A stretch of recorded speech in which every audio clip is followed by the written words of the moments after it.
Oi pessoal, tudo bem com vocês? Eu sou a Carla da Everbowl e hoje eu vim falar para vocês sobre o CNO, Cadastro Nacional de Obras. No meu primeiro vídeo, eu inverti um pouquinho a ordem, mas não tem problema. No meu primeiro vídeo, eu falei para vocês o que era o Cero, como que ele começou e como acessar esse sistema e qual que é a atenção, o cuidado que você deve ter, tá? Mas antes de ir para o Cero, você tem que vir aqui no CNO, tá? Então, vamos falar um pouquinho desse sistema novo da Receita Federal. Novo assim, nem é tão novo, mas, né, vamos falar um pouquinho dele. O CNO ele foi criado em 2018 e passou a valer a partir de 2019. Então, ele veio para substituir a SEI, Cadastro Específico de INSS, tá? Então, assim, o objetivo desses cadastros é o mesmo, é prestar para a Receita Federal informações de uma obra que você está fazendo ou vai fazer, tá? E obra, gente, reformulando, lembrando aqui, reformulando não, né? Lembrando aqui, obra é uma construção nova, é uma reforma, uma ampliação ou acréscimo ou uma demolição. A demolição só não vai ser obra se ela for oriunda de acontecimentos naturais, da natureza, tá? Bom, fechando esse parênteses aqui, então, voltamos ao CNO. Então, lá em 2018, saiu a Instrução Normativa AIN 1845 de 2018 da Receita Federal do Brasil, criando então o CNO, Cadastro Nacional de Obra. E para que ele serve? Ele serve para dar base para a Receita, de informar para a Receita os contribuintes que estão com uma obra de construção civil, tá? Para fins de verificação e de aferição depois da mão de obra que foi utilizada nessa obra para fins de cálculo do famoso INSS da obra. Então veja, o CNO é por onde começa as informações que serão prestadas para a Receita Federal, tá? E ele começa lá no momento que você faz a emissão do seu alvará de construção.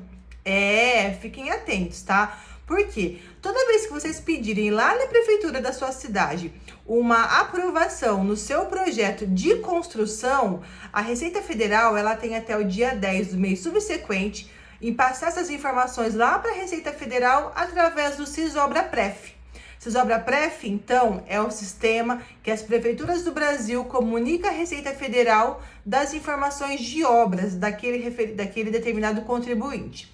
Então tá. Então vamos lá, Carla. Então começa com a prefeitura informando lá na Receita Federal a minha obra? Sim, correto. Então é a prefeitura que vai fazer a abertura, que vai fazer esse cadastro da minha obra? Errado. É você que tem que fazer. Você, o responsável pela obra, tá? Que tem que fazer esse cadastro junto à Receita Federal. Então o CNO, ele é de responsabilidade por quem vai fazer aquela obra. E, gente, eu quero deixar muito bem claro aqui, também muito cuidado, não é responsabilidade nem do engenheiro e nem do arquiteto que está aprovando a sua obra lá na prefeitura fazer o CNO. A responsabilidade é sua, tá? Sua, que é o dono da obra, o proprietário dessa obra, o incorporador, uma empresa jurídica construtora que pega um contrato de empreitada total, a responsabilidade por fazer o CNO e depois a aferição dessa obra com o consequente recolhimento das contribuições previdenciárias e de outros fundos, o que nós chamamos de INSS da obra, tá bom? Então, voltando.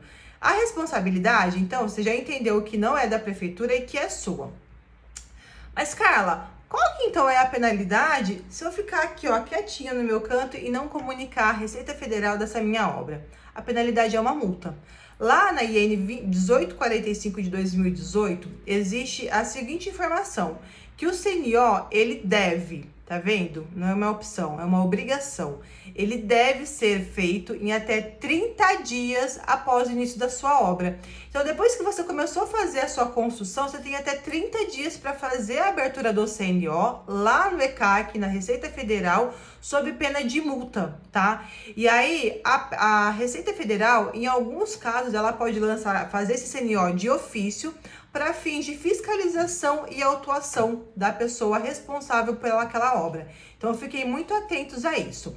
Começou a sua obra, 30 dias após é o teu prazo para fazer a abertura do CNO lá no ECAC, na Receita Federal. Tem dúvida de como acessar o ECAC? É muito simples. Você joga ECAC no Google, ele vai aparecer para você e você vai ter duas opções, duas formas de acessar o ECAC.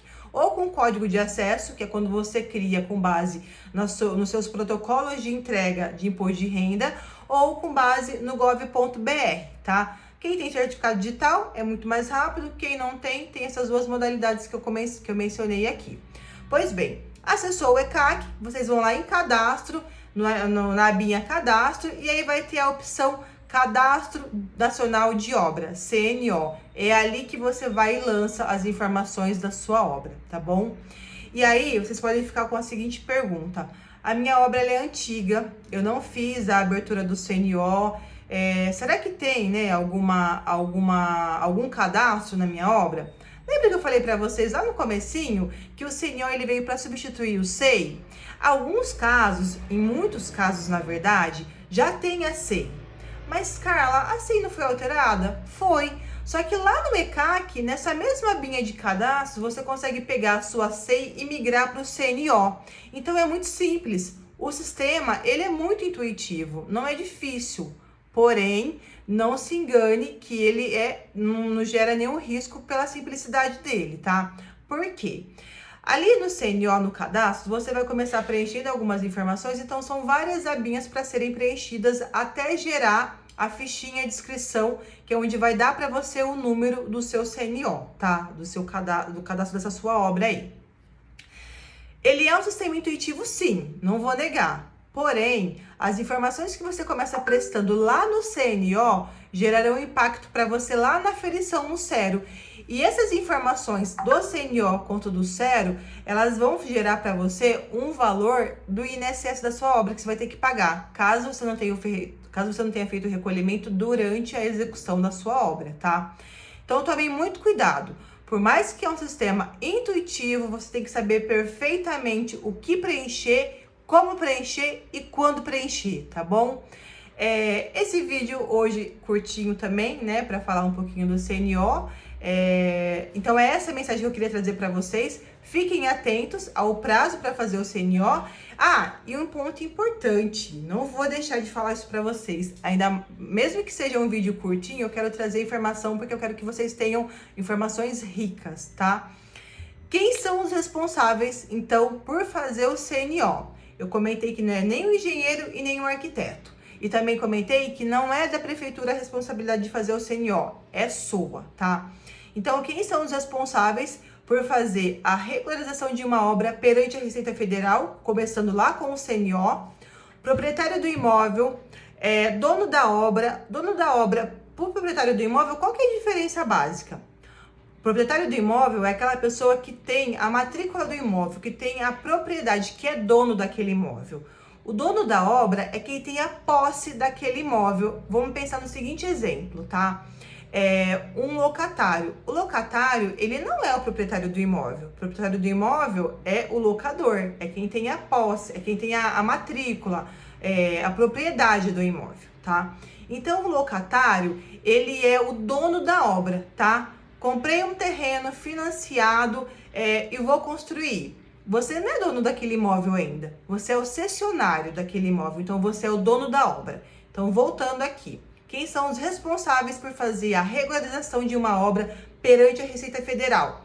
O proprietário do imóvel, o dono da obra, o incorporador, o proprietário de unidade autônoma dentro de um condomínio, empresa jurídica construtora, desde que o contrato seja de empreitada total, consorciada e líder de consórcio. Então, assim, fiquem atentos. Tenta entender não. Você tem que saber como você vai se enquadrar, em quais desses tipos de responsáveis você vai se enquadrar para fazer a sua obra.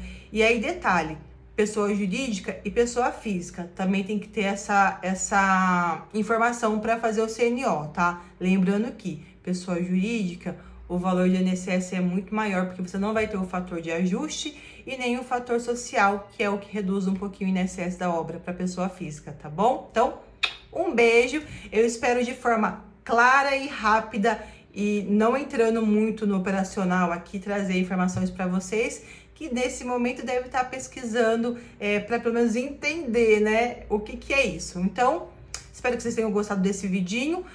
E não se esqueçam, eu tenho uma página lá no Instagram, na qual eu posto conteúdo quase todos os dias eu tento postar um conteúdo que traga informação e conhecimento sobre esse assunto para vocês. Então me sigam lá, @eaverbol. Um beijo e até a próxima!